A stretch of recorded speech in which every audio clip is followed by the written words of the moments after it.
So we're going to explain. I'm going to explain the winch system. Yeah, we did that in tunnel 2. Yeah. Because tunnel 2 is quite clean, isn't it? I think so. I'll do it now. No, sorry, tank 2. Tank 2.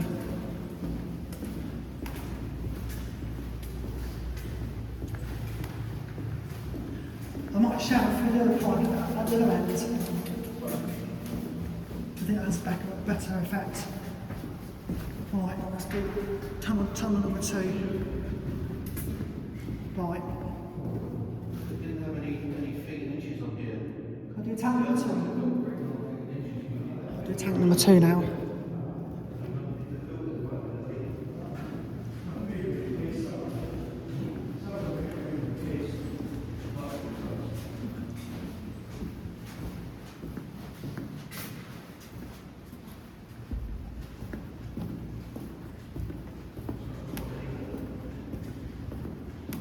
Number 2.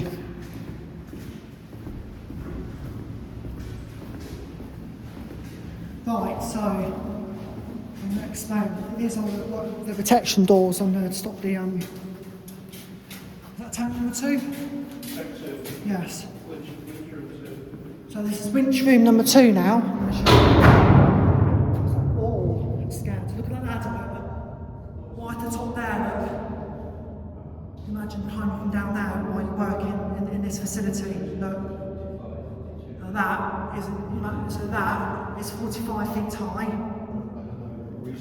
And that's the wench cable for tank number 2. So when the tank is fully emptied, the cable's off the drum.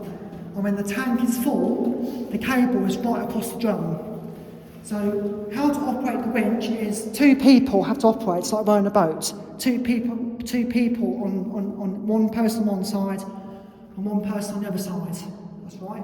And it'll turn around. So that is the valve, what stops the oil going in and out of the tank. Okay. So that pipe is what drives the fuel in and out of the tank.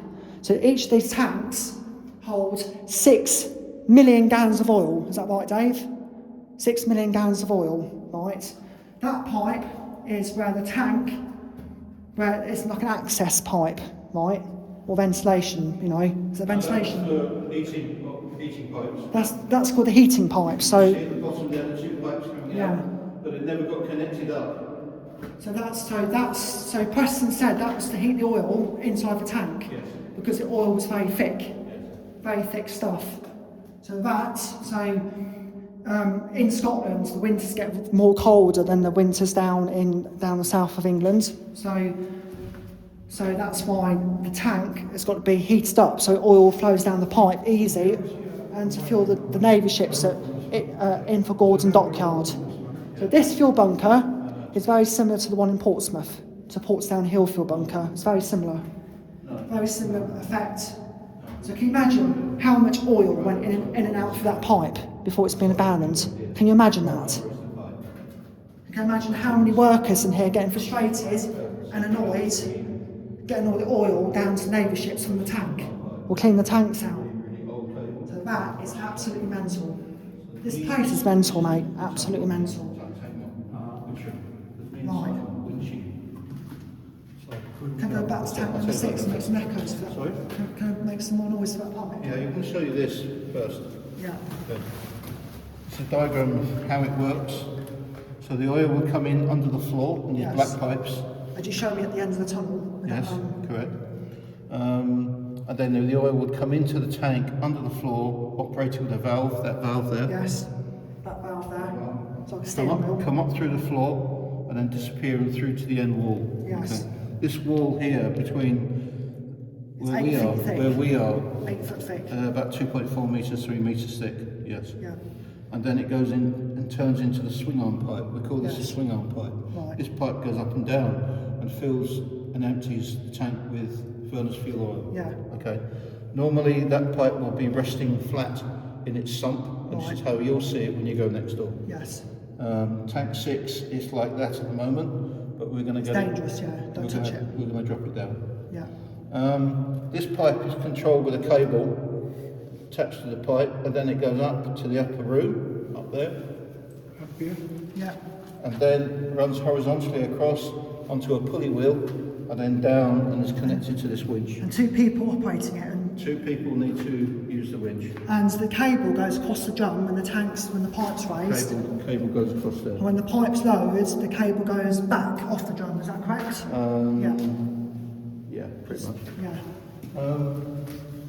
Also on top of the oil there's a float. It's It oil rests on float. top of the Yeah. surface. That float has got a small cable attached to it. Yeah. And it's attached to That's the depth gauge. indicator. Goes up and down the 37, 38, 39, 40, 41 feet. 41 feet. Okay, that's the marker. That's So, the indicator. so the higher the float, Yeah. the lower the marker, Yeah. and vice versa. Yeah. They couldn't see the oil tank, obviously, from this end.